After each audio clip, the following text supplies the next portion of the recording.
Hello, in this video I'm going to show you how to use the IV trainer once it's been made.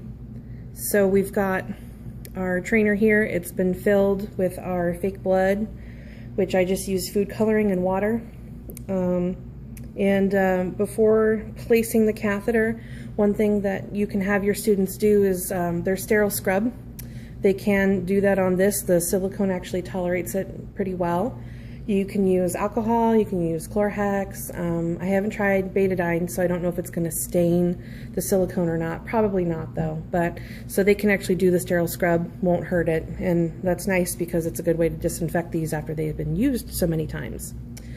And then the other thing that you need to do before placing the catheter is you need to build up a little bit of pressure in the line. That's important.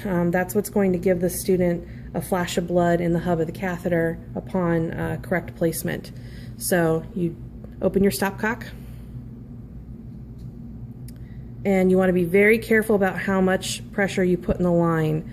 Just a little bit. If you put too much, it's going to squirt like an artery when you hit it. So just a tiny amount. Make sure you lock it. Okay, and then we are good to go. I recommend only using the 24 gauge catheters, these guys.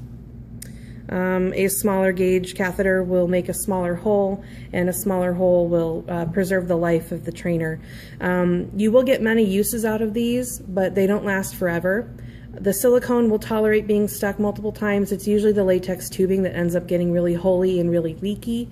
So you can repair that. You can peel the silicone off and lay down a new piece of tubing and rewrap it, and you'll be fine after that. But still, I use a small gauge catheter. It's really, the size of the catheter isn't important, it's the technique. So that's why we will order an extra box of 24s when we do this.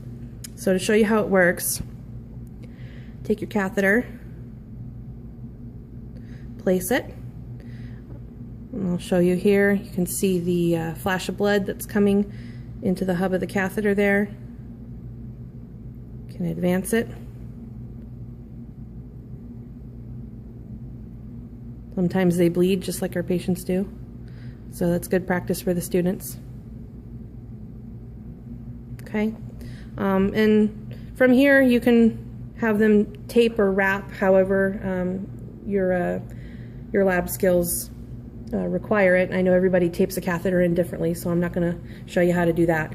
But this silicone is great. It will tolerate anything, Zonus, white tape, Elasticon, vet wrap. It will stick to the silicone just like it would stick to skin, and it peels off just like it peels off of skin. So it's really realistic in that respect.